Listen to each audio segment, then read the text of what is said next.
Апама үкімет үй берді ғой, маған да үй беретін шығар деген. Бір жылдың ішінде қалай да болсын баспаналым болуы тиісті. Пәтер сатып алудың ең тиімді уақыты ол дәл қазір. Әрекетке берекет, ақша жинаңыздар, міндетті түрде баспаналы болыңыздар. Ұлан Дәулетқали Дәулеттен қорының мүшесі, халыққа баспана мәселесін түсіндіріп, нақты шешімін ұсынатын маман.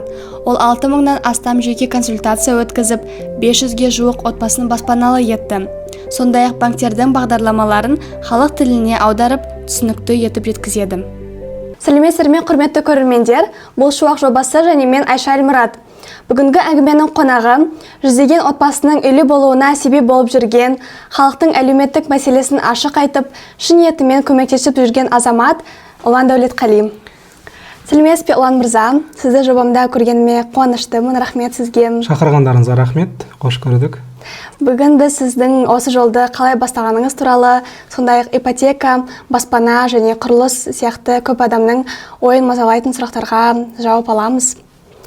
Неше бастасақ? Сәттілік. Неліктен дәл осы бағыт? 2019 жылы, мен жалпы өзім 2018 жылы үйлендім.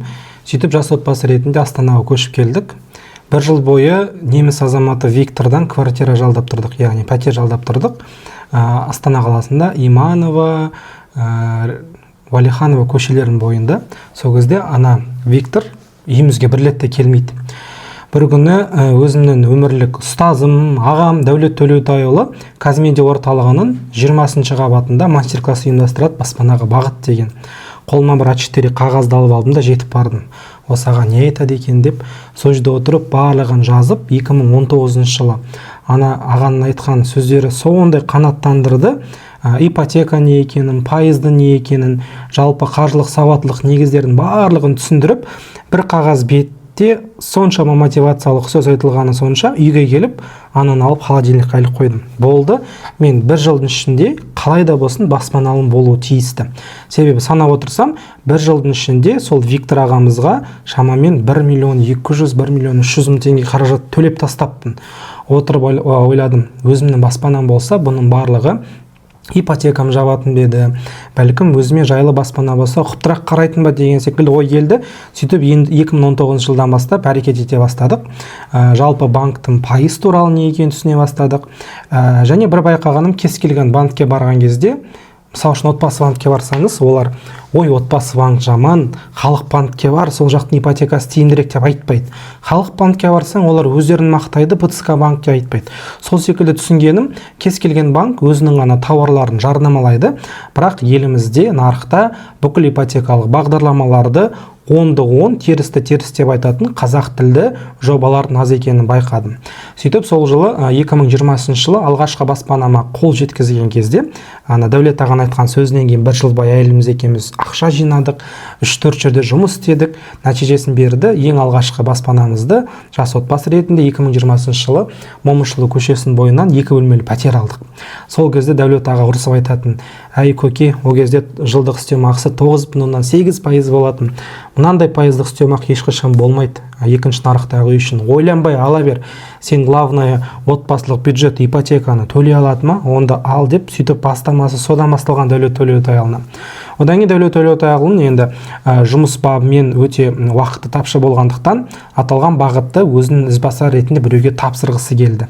Мен ол кезде өзімнің кішігірім математика сабағынан балаларды мектеп, яғни республикалық физика-математика мектебіне нишқа дайындайтын орталығым бар болған, яғни мен сандармен дос болдым, былайша айтқан кезде. Сөйтіп Дәулет Төлеутайұлға команда ішінде математикаға жақын, қазақ тілді емін-еркін жаза алатын ізбасар ретінде мені таңдады да маған бір күні жазды: Ұлан, мен түкте білмеймін, сен халыққа пайдаң тиюі тиісті. Бүгіннен бастап сен қазақ тілді аудиторияға ипотекалық бағдарлама жайлы жазатын блогер боласың. Сенен я жоқ дейтін жауап күтпеймін, тек қана я дейтін ғана жауабым бар деп. Сөйтіп 20 желтоқсан күні қателеспесем 2020 жылы бір күннің ішінде ұйықтаған кезде қарапайым ұлан болып жатқам, келесін оянсам, әлеуметтік желімде 100.000 оқырман бар, Ұлан Дәулетқали блогер болып ояндым. Енді ол үлкен армия, қазақ тілді аудитория болған соң үлкен жүк болды, үлкен жауапкершілік болды. Сөйтіп 2020 жылдан бастап Дәулет Төлеутайұлы, сол кезде Дәулеттен дейтін парақшамен белгілі, Дәулет ағаның жолын жалғастырып, мен де баспанаға қатысты бағдар беру жегеніме биыл тура 5 жыл болыпты. Енді басында кез келген ипотекалық бағдарламаны сөздің шыны керек 2020 жылмен салыстырған кезде қазіргі таңда азаматтардың қаржылық сауаттылық деңгейі әжептәуір төмен болды. Яғни сіз пайыз туралы айтып жатсыз ба, бастапқы жарна дегеніне, ипотека дегеніне өте көп түсініксіз жерлер көп болды.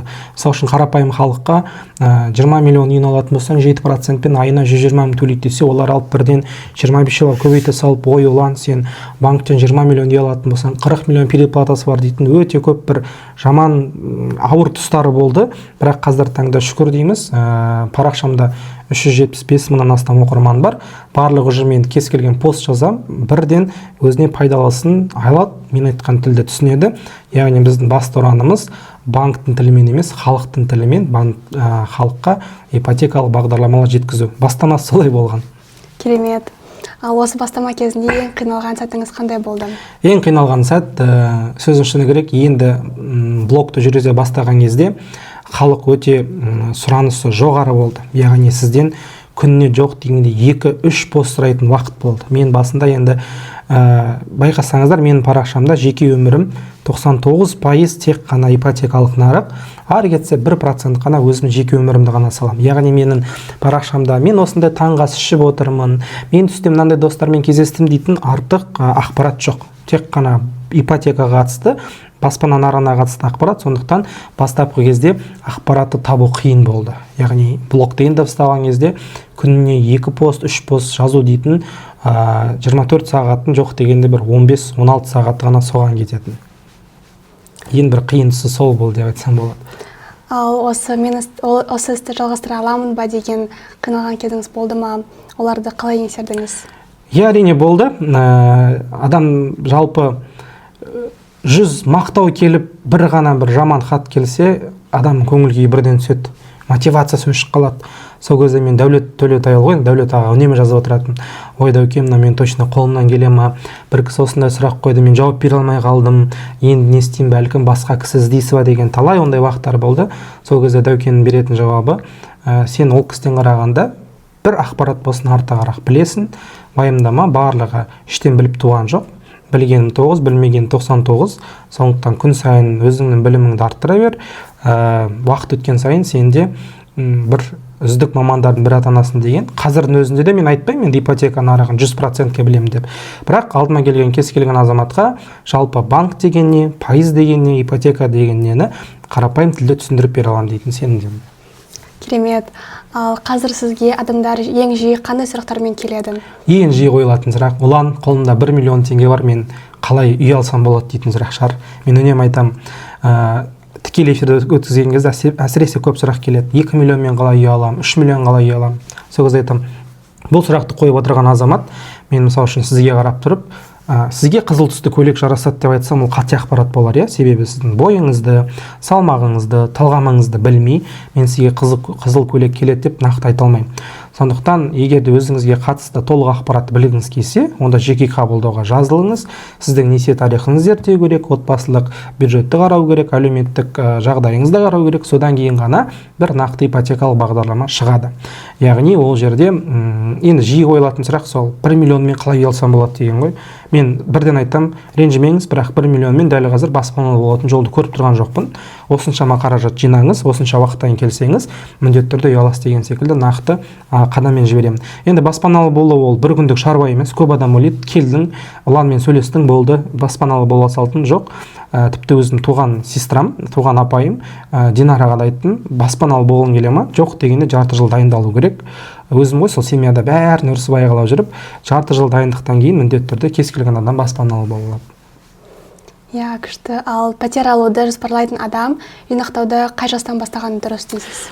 Жалпы біз қазіргі қоғамда ақша жинау дегенді біз отбасын құрған кезде ғана бастаймыз. Ол ең бір қателік.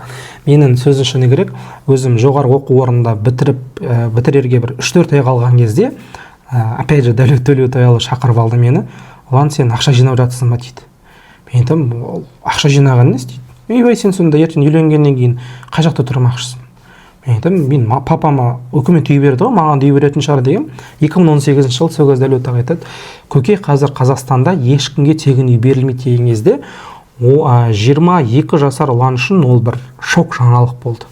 қалай үй бермейді, мен сонда не үшін оқып жатырмын деп, мен де сөздің шыны керек үкіметтен бір нәрсе күттім, талап еттім, міндетсінген уақыттар болды.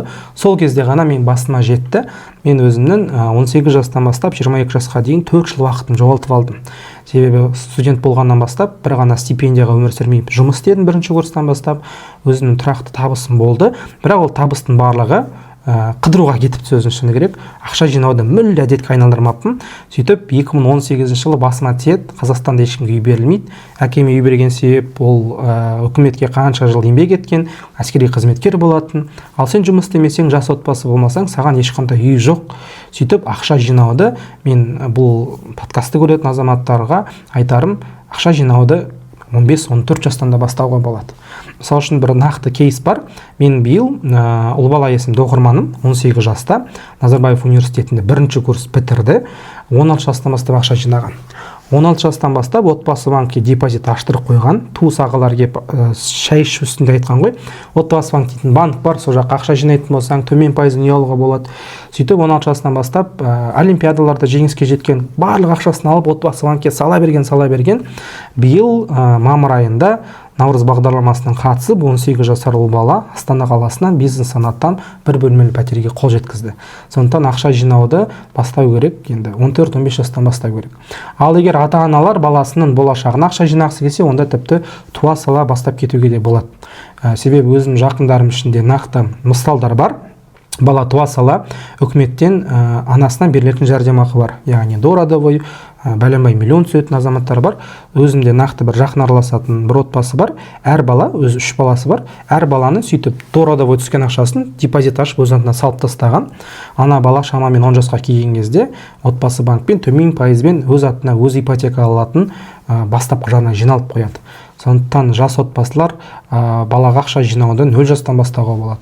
Ал егер де жастар өзіме болашаққа әрекет етем десеңіз, ертерек бастасаңыз баспаналы болу жылдамырақ болады. Иә, күшті. Ал осы жерде жастар жиі сұрайды, алдымен үй сатып алу дұрыс па, кейін үйлену, әлде отбасы құрып, кейін бірге үйді алу дұрыс па?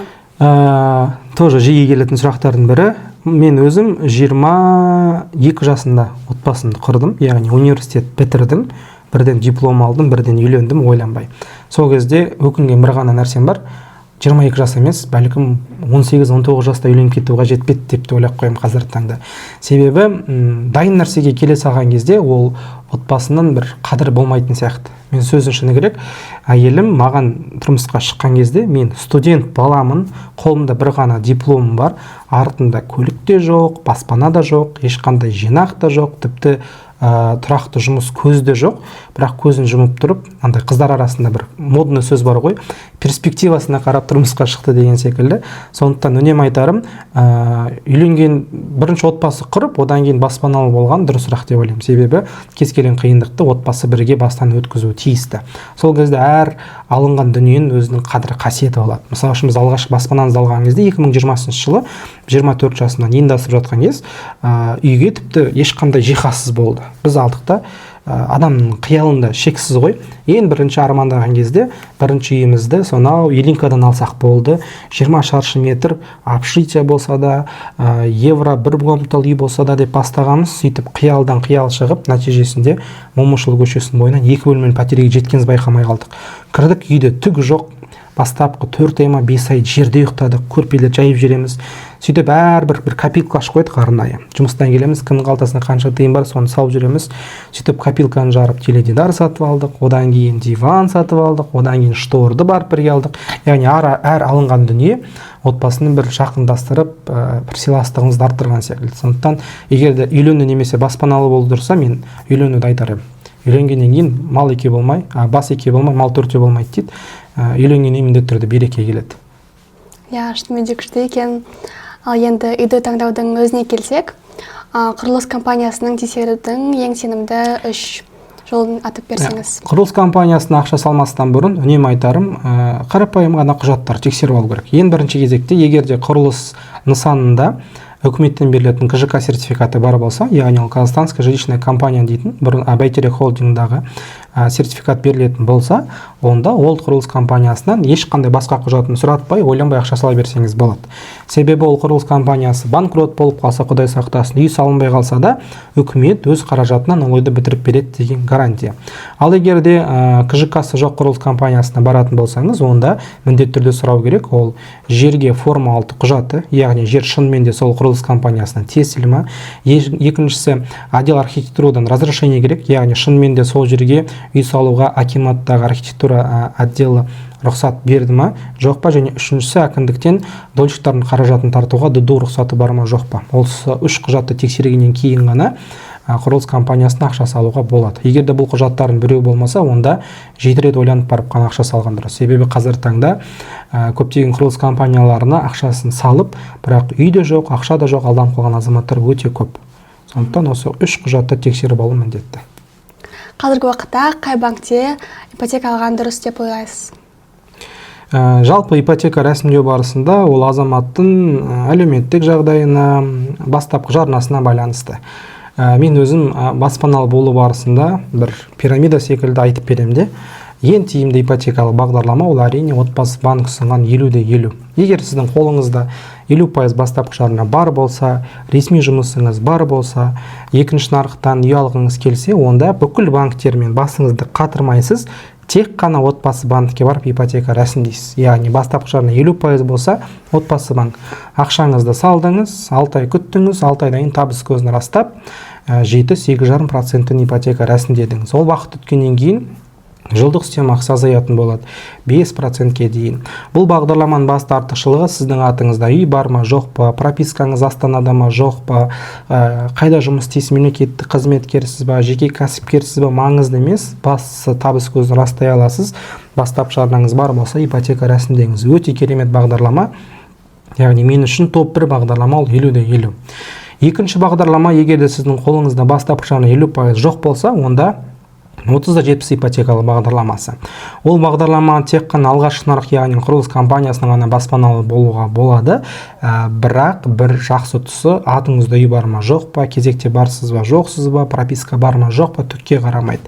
Бастысы бастапқы жарнаңыз отбасы банкте жатыр, бағалау көрсеткішіңіз жетті, табыс көзін растай аласыз ба, 7%-ін ипотека рәсімдеңіз. Яғни атында ипотекасы бар, атында үй бар азаматтарға 30-70 өте тиімді бағдарлама. Ойланбай 30-70-пен үй алуға болады. Үшінші кезекте бастапқы жарнаңыз 30% жоқ, 20% бар ма, онда сізге екі бағдарлама келеді. Біріншісі 7-20-25, екіншісі наурыз ипотекалық бағдарламасы. 7-20-25-тің шарттары сіздің атыңызда отбасы мүшелерінің атына соңғы 18 ай баспана болмауы тиісті. Бастапқы жарна 20%, жылдық үстемақысы 7%-пен алғашқы нарықтан ипотека рәсімдесеңіз болады. Ол бағдарламаның үлкен бір оң тұсы 7% ипотека рәсімдейсіз, ал бір жаман жағы деп айтсам болады, ол лимитті аңдып отырасыз. Яғни ол жақта ұлттық банк, екінші деңгейлі банктерге бір кварталда бар болғаны 25 миллиард қаражат бөледі. Ол 25 миллиард қаражат қай банкке қалай бөлінеді, қай уақытта лимит ұстап үлгеруіңіз керек, белгісіз. Сондықтан уақытыңыз бар, жүйке жүйеңіз жұқармаған болса 7-20-25 күшті келеді. Ал егер де нервный болсаңыз 7-20-25 емес, онда отбасы банк ұсынған наурыз ипотекалық бағдарламасына қатысу керек.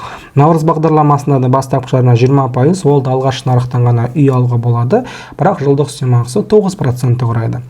Наурызбен үй алу үшін сіздің отбасы банкте жинағыңыз болуы тиісті, ол ұзақ уақыт жатуы тиісті. Сол кезде алғашқы нарықтан 9% ипотека рәсімдейсіз. Басты талап сіздің атыңызда отбасы мүшелерінің атына соңғы 5 жылда жылжымайтын мүлік тіркелмеуі тиісті. Бұл енді мемлекеттік бағдарламалар болғандықтан 5 жылдық үй болмауы тиісті дейтін талап. Және ең соңғысы бастапқы жарна 20% жоқ, 10% бар ма, онда сіз міндетті түрде тұрғын үй кезегінде болуыңыз тиісті. Мемлекет тарапынан берілетін 2-10-20-5-10-20 бағдарламасымен баспаналы болсаңыз болады. Бірақ біз түсінуіміз керек. 50-50 үйді біз таңдаймыз, пайыздық үстемақы, жылдық үстемақы, бастапқы жарна төмендеген сайын үйді біз таңдау мүмкіндігін айырыламыз. Яғни 30-70-те бізге банк қана ұсынған үйлер, наурызбен 7-20-25-те тек қана банк ұсынатын үйлер, ал 2-10-20 мен 5-10-20-да тек қана үкімет ұсынатын үйлер. Тіпті банк емес, үкімет айтады, осындай жерде осындай үй бар, сол жақтан аласың дейді, оған алуға дайын болуымыз тиісті. Сондықтан осындай бір кішігірім баспалдақ секілді қолыңыздағы бастапқы жарнаға байланысты тиімді ипотекалық бағдарламаңызды таңдасаңыз болады. Шынымен пайдалы ақпарат. Ал көп адам ипотекадан қорқады. Өз жағдайының ипотекаға келетіні, келмейтінін қалай тексеруге болады? Ипотека рәсімдеу үшін банктердің міндетті түрде қарастыратын талабы ол сіздің несие тарихыңыздың өте бір мүлтіксіз болуы. Яғни сіздің несие тарихыңызда ешқандай банктегі просрочка болмау керек. Ешқандай микроқаржылық ұйымнан қарыз алмауыңыз керек.